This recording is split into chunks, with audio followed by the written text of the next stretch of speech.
This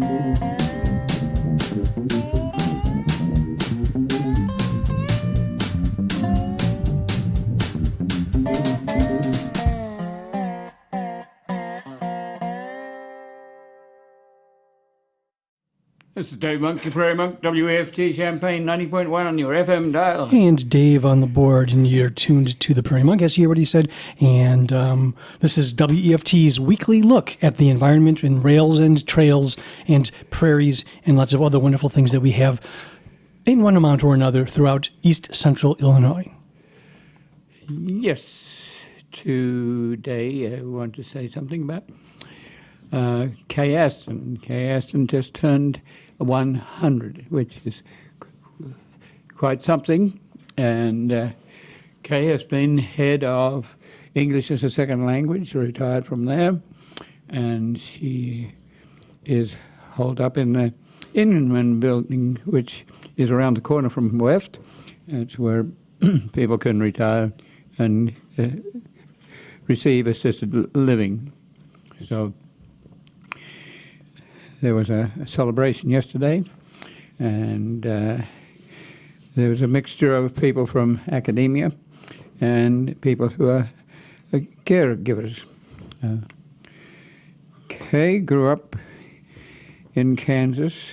Her family had an English background, if I believe rightly, and had farmland in central Kansas, sort of on rolling hills. And she got her undergraduate degree from Lawrence, Kansas, and University of Kansas, and went on to Bryn Mawr in Pennsylvania. Got her doctorate there, and in between sometime she was in Japan and sorted out her thesis, and eventually was invited to come to Illinois. Let me go back a little bit. She was part of an organization called the Teaching of English as a Second Language. After World War II, there was an influx of GI people who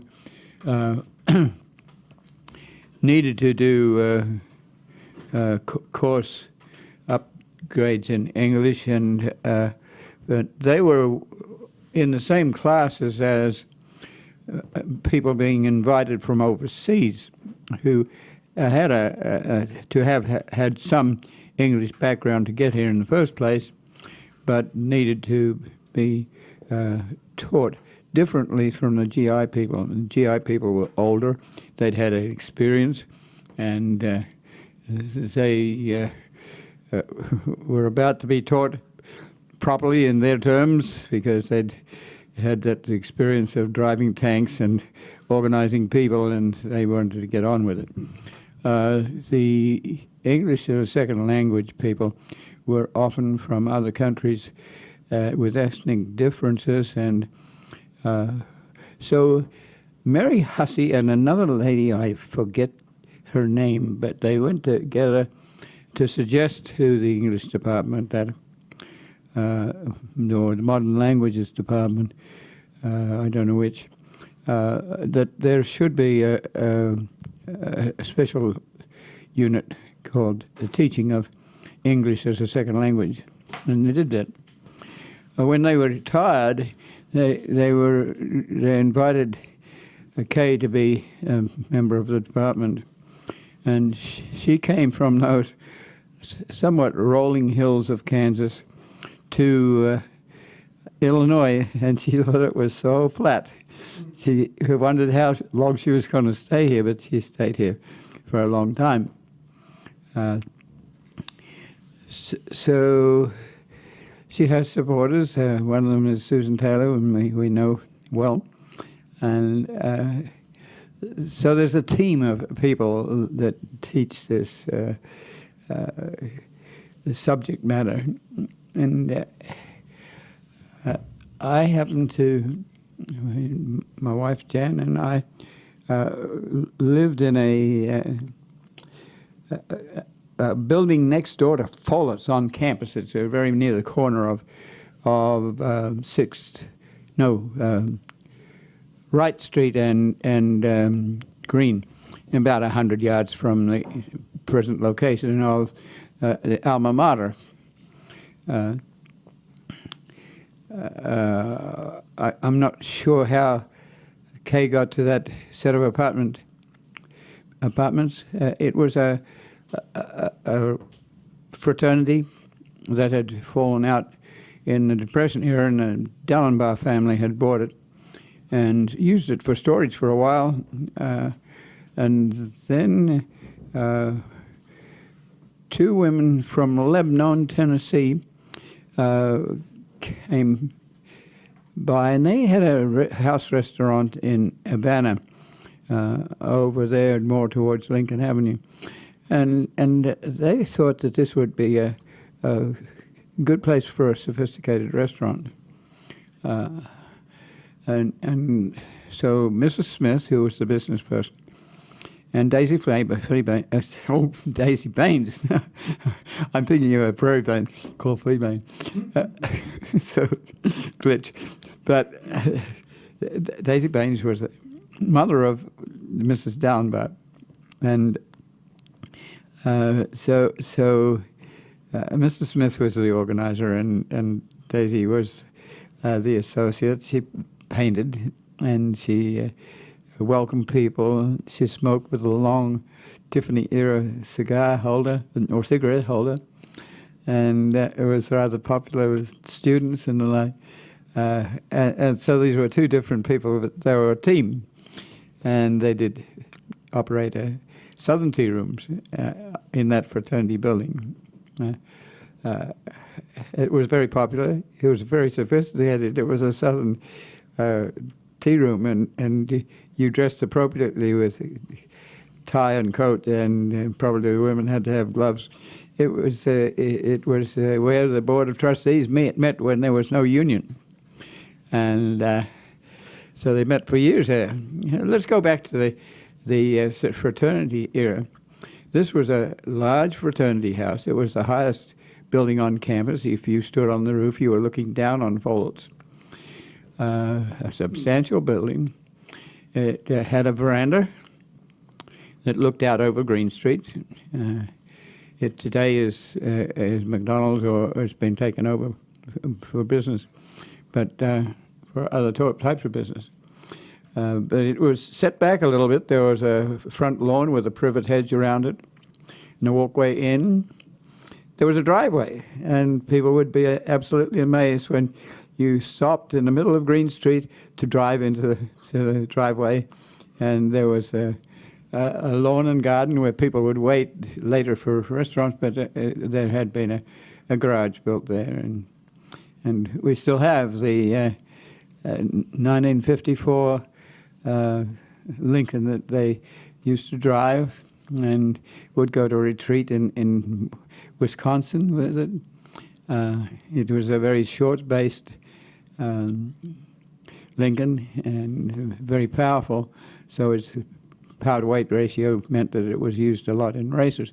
So, but this is part of the history of Champaign, which is coming up now that Kay used to live there. Go back to the fraternity era.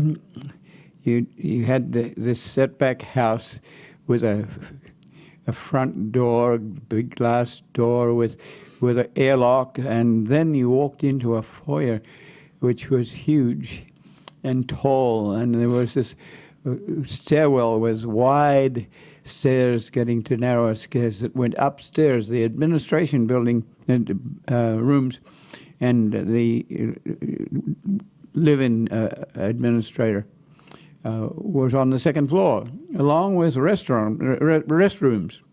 And the restrooms were positively huge. The students would live dormitory style on the third floor mainly, but in other places too. But this was the tradition. You often left the windows open.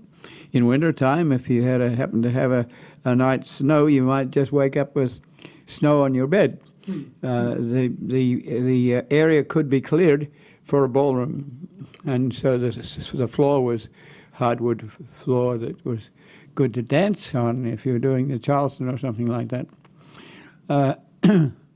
The front foyer was Tiffany era style too. There was a grand piano, and George Foster, who later became a professor of art at this university, would play the violin, but other people would be guest musicians too. There would be a standard Tiffany era cat, perhaps even a bird cage with a bird. I didn't ever hear anything about a cockatoo, but sometimes you would have birds floating around that were part of the act. So when the union was built, the Board of Trustees had a board meeting room there, and it was obvious that this was out of style anymore. So Mrs. Smith went round the floors lining up apartments. In the fraternity era, the meal room or dining room was on the first floor, so that had to be remodeled. And there were 16 apartments in the whole building, and they were very individualistic. They would, if they had to go around a pillar or something, the wall went around the pillar. It didn't have to necessarily be rectilinear. So you could walk in and enjoy a meal there. If you were on July 4th, the parade used to go down Green Street. And so all the friends and relatives, and I assume in the student days, the same thing. You could sit on the porch, which was probably about 3 or 4 feet higher than the street, and you could watch the parade go by. The parade no longer goes by that way, but it used to. So many of the apartment dwellers belonged to the theater department or humanities, and somehow Kay got to be living there, and then Susan Taylor was living there too. And at that time I had been living in Garber's, which was the dry cleaners just at the back, and I found out that there was a vacant apartment there. So we took an apartment in that lot and got to know Kay and Susan and all the others that were there. And this was really a little bit like home away from home, because we all knew each other. And some of us were local from places like St. Joe, and so also there were these relationships to theater and things like that. So Kay was invited, and she was absolutely amazed. She'd grown up with gently rolling hills in Kansas, but this was flat. This was flat. And she didn't know whether she was going to stay a year or not, but she stayed for a long time. And once again, there was all these associations that it was people. And on Saturday, there was a celebration of her 100th birthday. And so there were academicians who had shared life with Kay, and there were also caretakers. So I was talking to people. Kay is a little bit hard of the hearing at the moment, so people had to be very close to her to speak. So I was talking to people that were local. So Anne is a major helper, and put this together along with other helpers. And her husband was sitting by us also. I joined him, and they come from Sedoris. So that put me into a spin of talking about Sedoris. Sedoris is a fun little town. I'll digress for a moment. It's southwest of Champaign by about 14 miles. And it's where Grandpappy Sedoris came with his covered wagon and got bogged in the Grand Prairie of East Central Illinois. And so he settled there, and that became Sedoris. And I used to go there because it's on the Wabash Railroad, and the railroads are the only place where we find prairie. So I have walked that area. If you go west a little bit, you get to Ivesdale, which was kind of Irish, and if you wanted a beer in Prohibition time, you went to a bar in Ivesdale because it's legally or illegally allowed that sort of activity, and it was well known for that. So Sedoris has now a little park which relates to the Trail of Tears and the passageway of people through from the east to Oklahoma.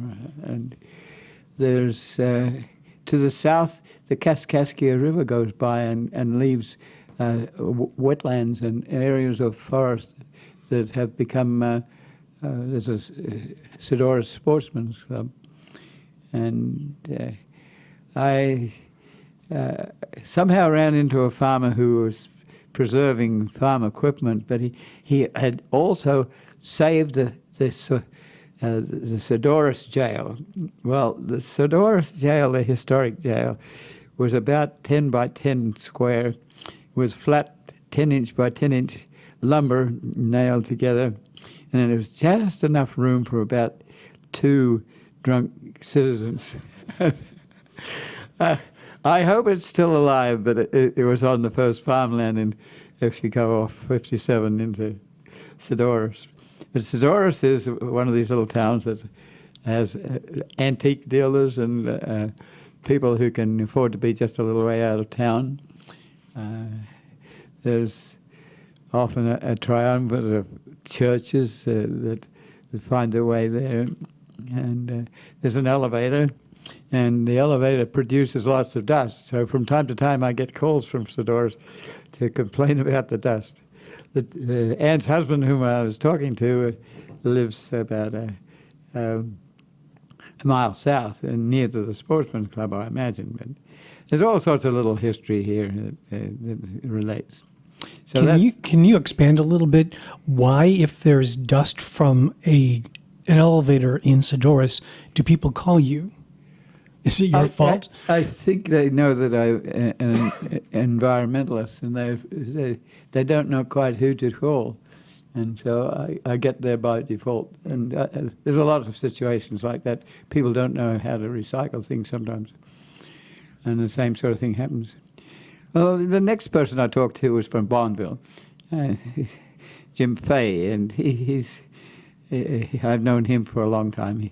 He would take Kay to see her sister in Ohio, and there were several of them there. There's one gentleman from Ohio who knew Kay in Ohio, and it's not too far from Urbana, Ohio, where we have to know that our citizens came across the country, and people from Urbana, Ohio came to Illinois and named Urbana, Illinois, and Champaign County is in there, that name too.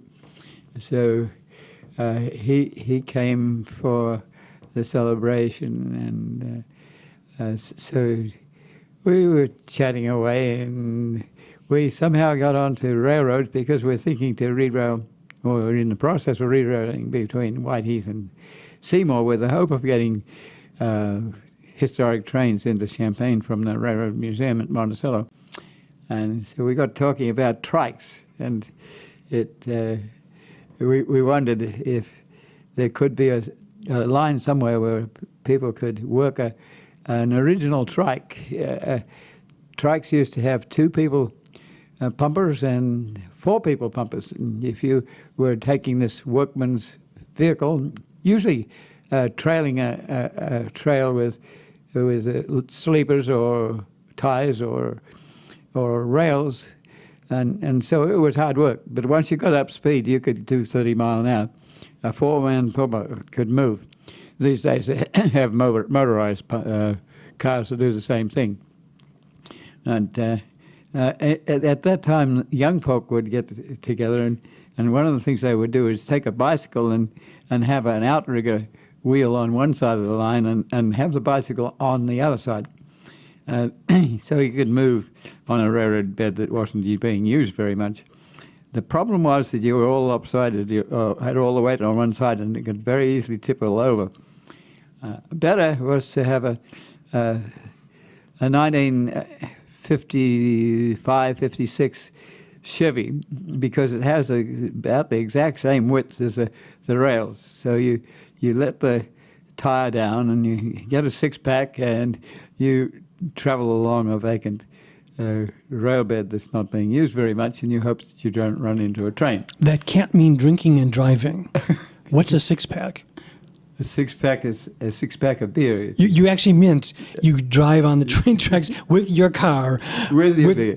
alcohol. Yeah, absolutely. How else would you have fun in the 1950s or Okay, all right. whatever?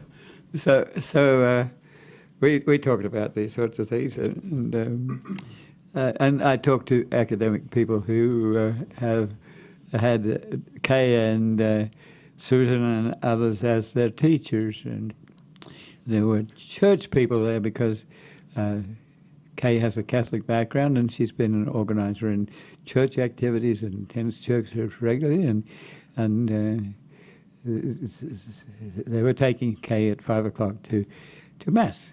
So these are the little things that make people friends and understand each other, and WEF does some of this, but it's hard to do. It takes time, and you need to know their backgrounds, and they need to know your background. So you have to be generous enough to give some of your information in order for them to allow to be able to share their information. Certain sort of credibility has to derive between people when they're talking to each other.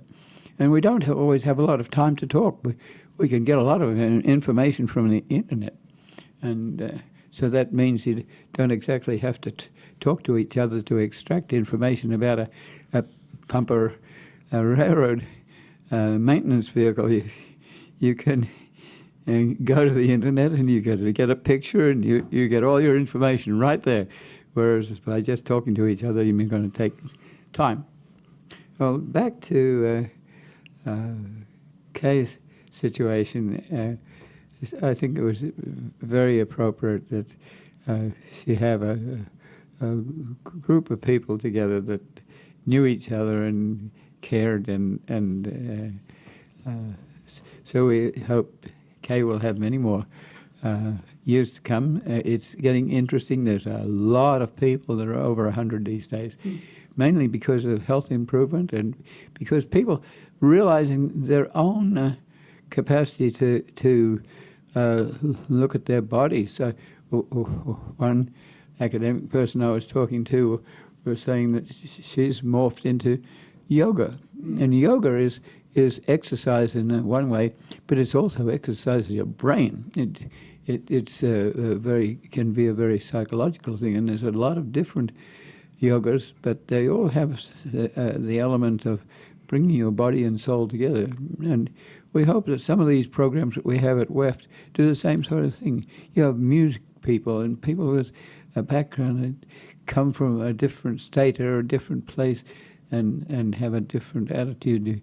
You have, on Monday nights, you have local people come in to play music, and that eventually goes onto YouTube. We have a problem, because people who are listening to folk music may not necessarily be people who have a sophistication in being able to listen to some programs on internet, on YouTube, or on streamed on computers. Like I was looking at some of UPTV's offerings, and there they have grade school children introducing themselves on radio and talking about things. And I'm wondering how Grandma can get access to this on the computer. So do we have to assume that all people have sophisticated computer capacity? So David and I have been talking about WEF for that reason, because when it says go live or listen to WEF live, you don't necessarily get Weft Live, you have to know a little bit to whether you're going to go to Chrome or going to go to Foxfire or Safari, and you then have to figure out whether you're going to the library or whether you're going to Lyft. And I'm sure that must be a little confusing for people, whether it's Heartland Pathways or a number of non-profits.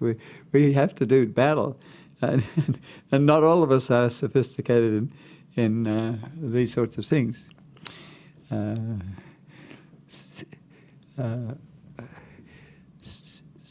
So I think that's enough for now. But let me go back to the place where Kay lived, and where I lived also. And we have historic pictures that we could put in here, but those sorts of pictures have to be scanned, and they're not always findable. So one of our big deals is to have pictures that can be retrieved. And David is good at this, and he helps me to figure out how to access prairies or history and that sort of thing. We need people that can do this sort of thing. We need people who are computer literate and can teach others. We still use the language of talking to each other. At about 11 o'clock the other night, Friday night, I think it was, I was seeing somebody go into the little pocket prairie, and I followed them and explained what it was, and they were from Hawaii. One was from Hawaii, and the other cousin was from here.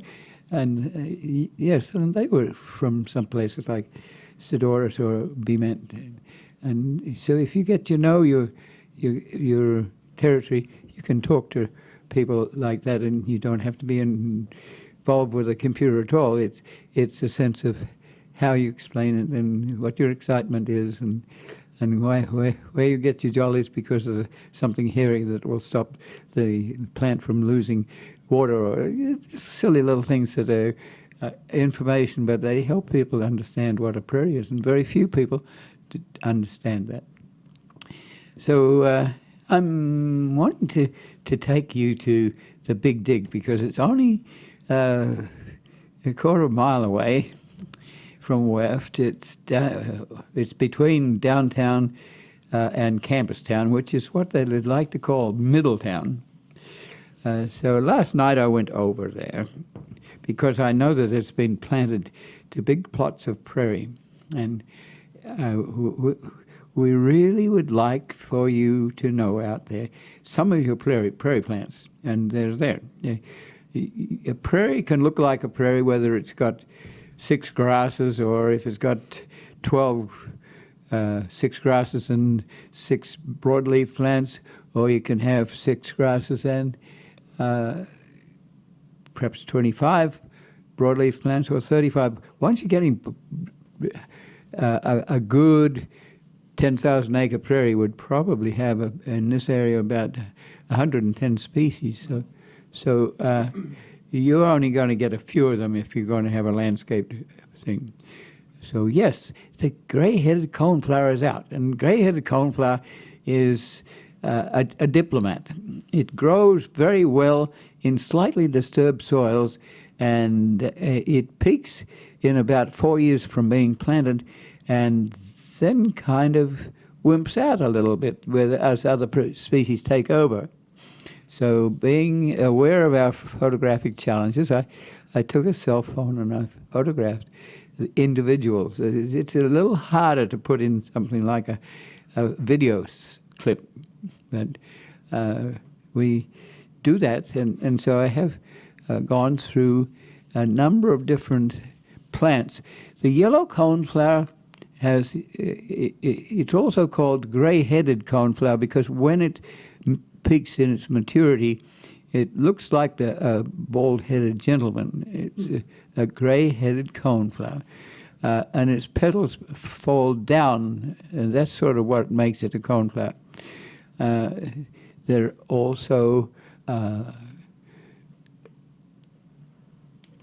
purple cornflowers, and purple cornflowers are also a little on the wimpy side. These are plants that are native, and you see plants that are annuals, and these are perennials. They survive, and they're often got small flowers, and they're a little on the wimpy side. So people who are horticulturists take those plants and they look for sports, or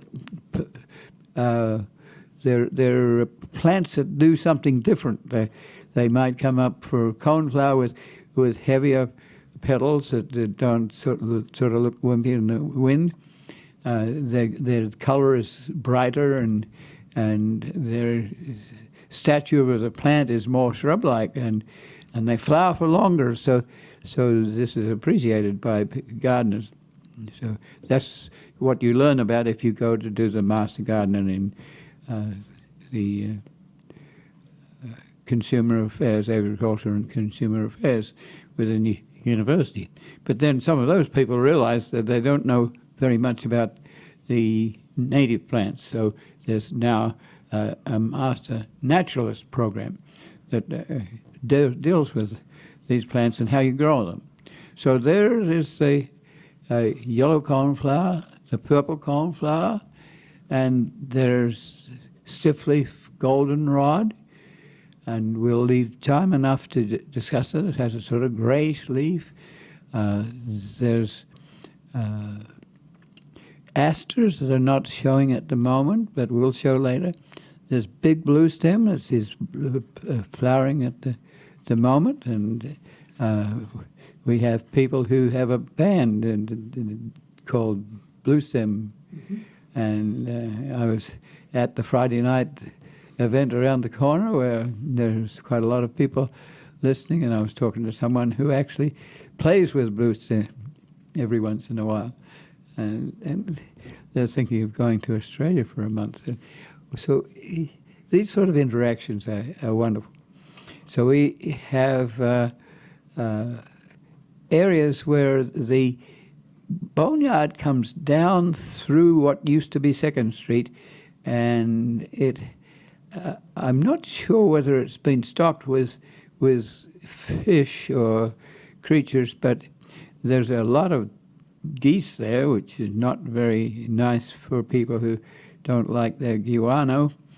It's a mess everywhere, but they have ways of discouraging geese. They sort of find their eggs and dismember the eggs.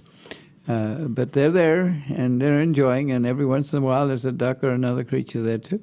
There are waterfalls. So the water is pumped up and aerated by a pump, which probably costs a fair bit to run, but it's rather interesting. And people love water, and every time you see the water whiten, you have to know that there's a netter there. There's a little creature sitting there taking the bacteria and the fungi that are coming through the water.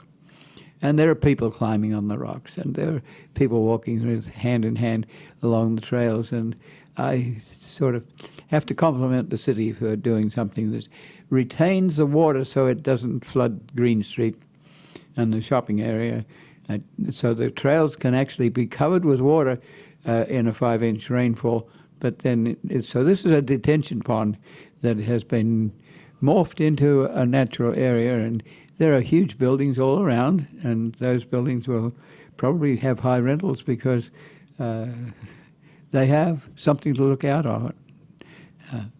There are basketball courts nearby. There's a Scott Park where the water eventually rolls into underground tunnels where there are probably, I think, 2 8-foot high drains that take the water down through Campus Town so you don't see it. And then it opens up in the Campus Town area and becomes engineering and other places. And then we're hoping that openness will continue through to Urbana and become a parkland that's continuous.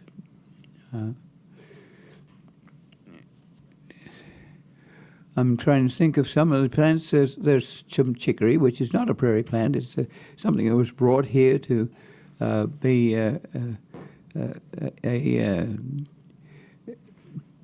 little bit bitter, to provide a bitter taste in coffee that was enjoyed especially by people in the South who have got used to it. It's a filler to some extent, so you extend the use of your coffee, but it is in the prairie and it flowers in the morning. Another one that flowers in the morning is spiderwort, and it's there. I didn't see too much dock or compass plant, but the biodiversity is fairly good. And in Scott Park, which is named after a mayor, Scott, and Scott Park, it has a lot of planting, and two people, and I don't remember their name, have had a lot to do with planting there. As you go into the entrance, there's culver's root, and there's Black-Eyed Susan. Black-Eyed Susan is a sort of a riot. It grows very well. Most prairie plants are perennial, so you have to wait 5 years to see what's going on. Black-eyed Susan, I'm not sure whether it's a perennial. It's a sort of, can be a perennial to some extent, or a biennial, but it grows quickly within the year. So the Black-eyed Susan is growing quite well. You get a view of things, and you have to walk across the road and be careful. And the combined area of the Big Dig from down 2nd Street and across to Scott Park is very nice. I would like to see a toilet there somewhere, because some of us get older would like to use it, but toilets are always a controversial thing, because the toilet paper always gets stolen and it gets to be a mess. So there's a tendency to not provide toilet facilities in parks, but as we have an older population, you need to go to the toilet more often, then it's nice to have that sort of facility. How you do it, I don't know. There's been a sewage pumping station put in adjacent to Scott Park, and that's a little different. You have to wonder about how you decide this, where you're going to put a facility like that.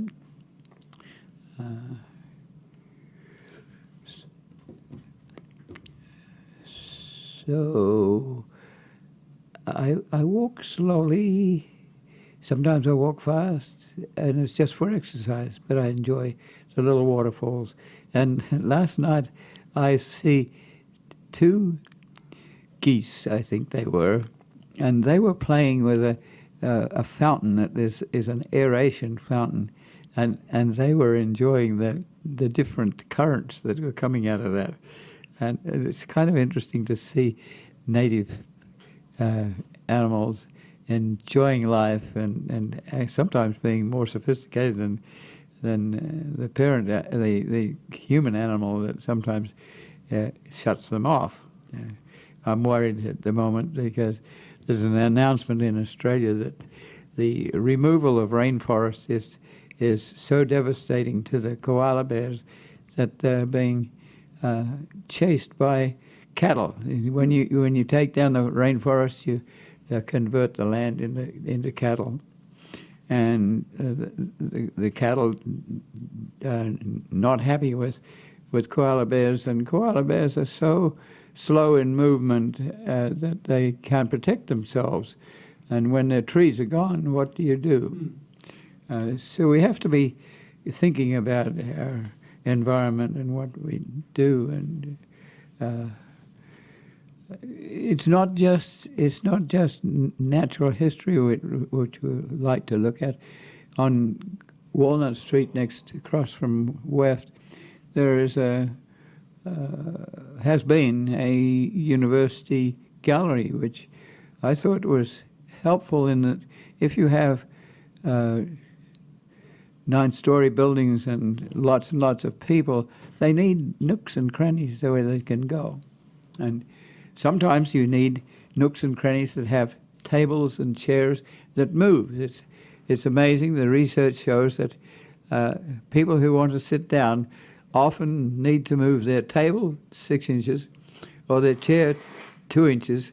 It's sort of more acceptable than to have firm base concrete stools or things tied down, and often you have to tie them down with a screw and a ratchet, because it's likely to walk off, or it's likely to become like the Little Pocket Prairie has this problem of sometimes people congregating there and loitering there so that you can't really use it easily as an educational device, and sometimes people sleep there, and sometimes people die there. And so how do you have little parks and galleries and resources like having a historic train come into Champaign? How do you do that without the other problem of it being an untoward place? I'm still watching the dumpsters. I was standing in the Market Street the other day, and the dumpster down the street was full of cardboard that was loose. It wasn't compacted. It wasn't broken down. And so help me, there was a volcano of boxes that just blew around the street. And that can easily be solved if people who put cardboard into a cardboard container would please just break the cardboard down. In some cases, people will come with a box full of nicely broken down cardboard, but they put the whole box and dice in the dumpster and take up untoward room that other people could use. And that means that the dumpster gets full and overflowing, and it blows around the town, and it's not nice. So a little bit of thought and a little bit of education is often very, very helpful. So I'm winging it a little bit because I was so let's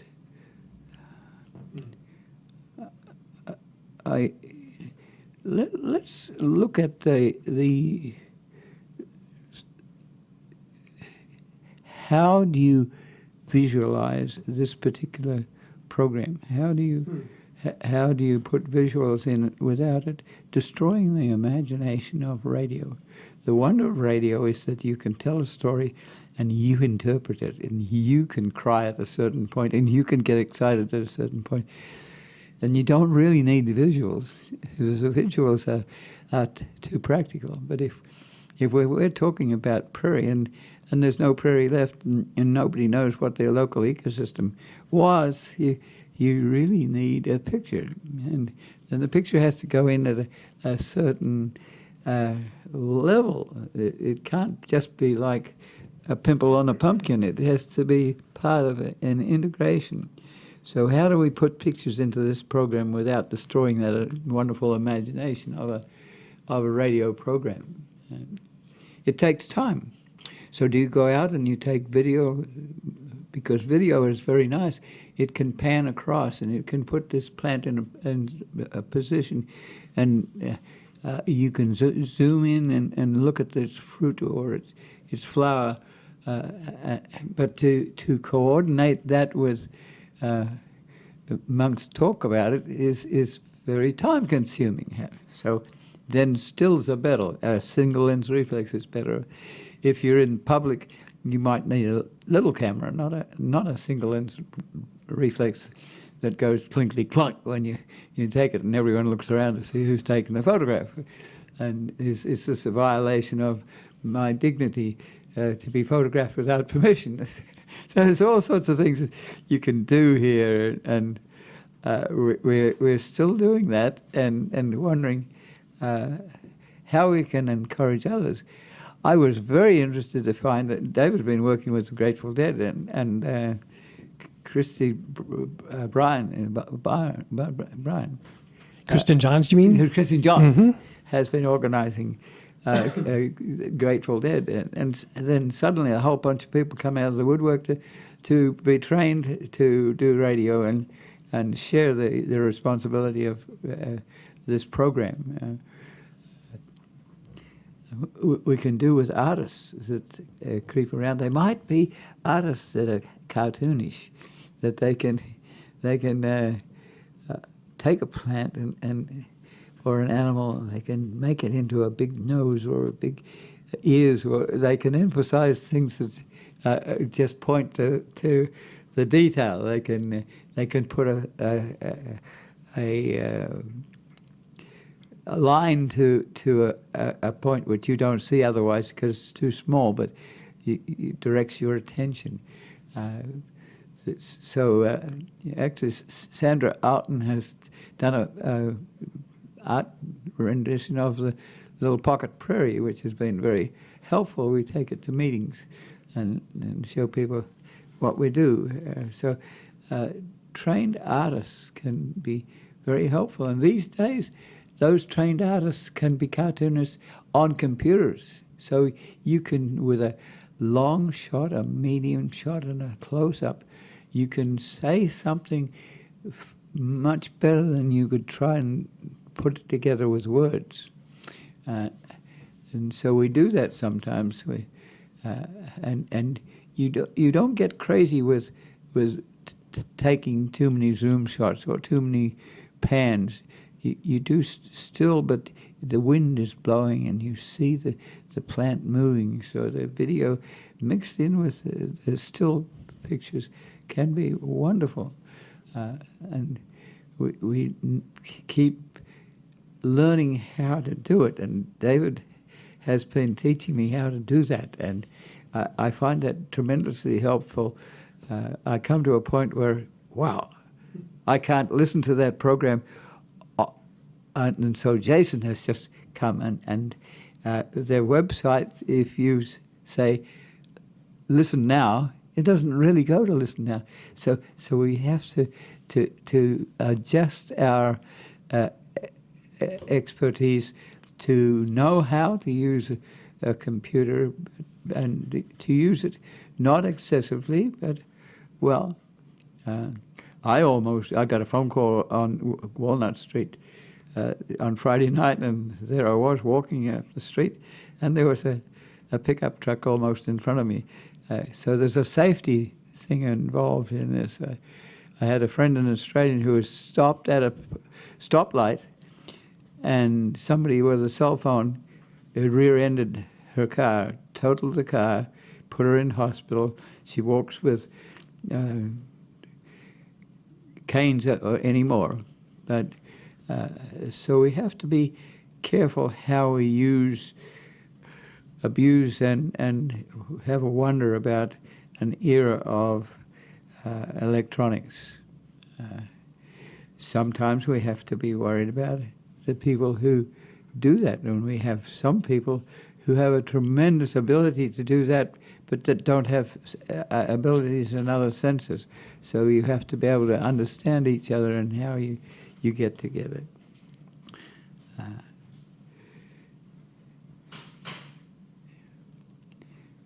Sometimes I'm asked where I come from, because there are people who are going to Australia and they wonder where I lived and grew up. So I sometimes have to explain a little village without electricity, a little village with roadsides that are gravel only and narrow. I have to grow up with cows and chickens and pigs and one teacher schools and picnic grounds, and these are in very, very small communities where if the river floods, you have to put people up on this side of the river so that they become your friends for life, because they're there for perhaps several days, and then the river goes down. These days, you build a bridge which goes over the river. You don't have a bridge or a ford where you're dependent on the creek being small. You can get across it. You just have a high-rise bridge, and you get that sort of development.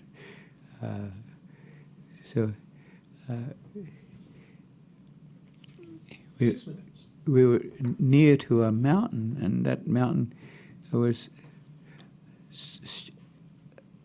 sharp curves and serious waterfalls and climbs. In 7 miles, it climbed 2,000 feet, and you have to know that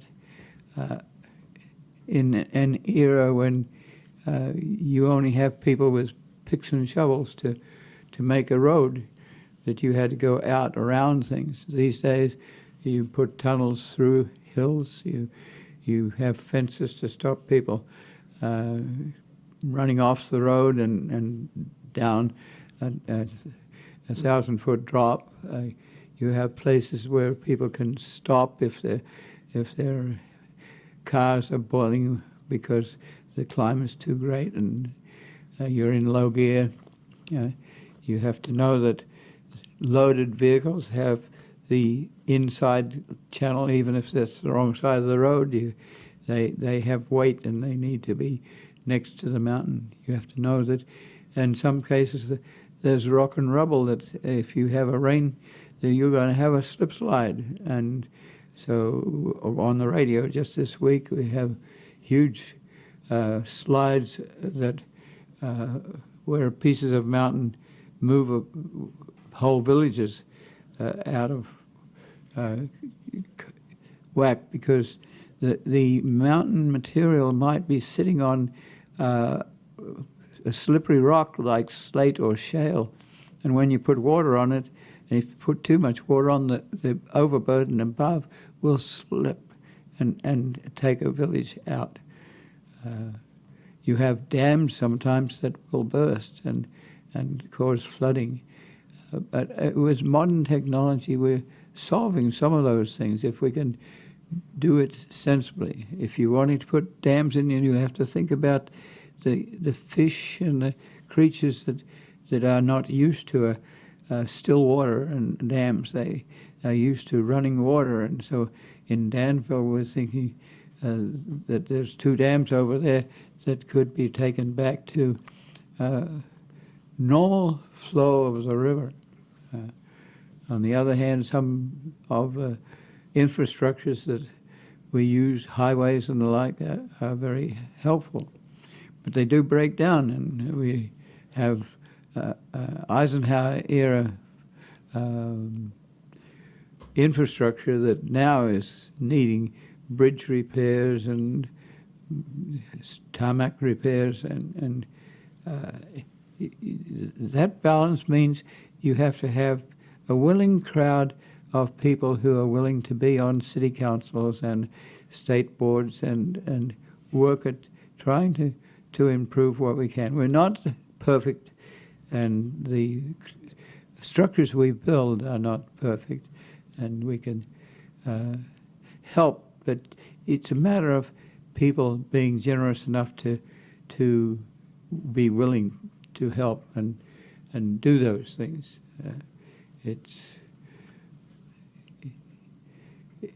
If we don't, we end up with some people doing things and other people not having any resources at all, and that leads us to countries that have a lot of challenges because we folk, little folk, don't have any resources, and other people have lots of resources. So how do you balance that in when it's been traditional from the year one that some people will lead and some people will follow, and how do we balance that out so that you have some fair equity amongst the population of people that you have?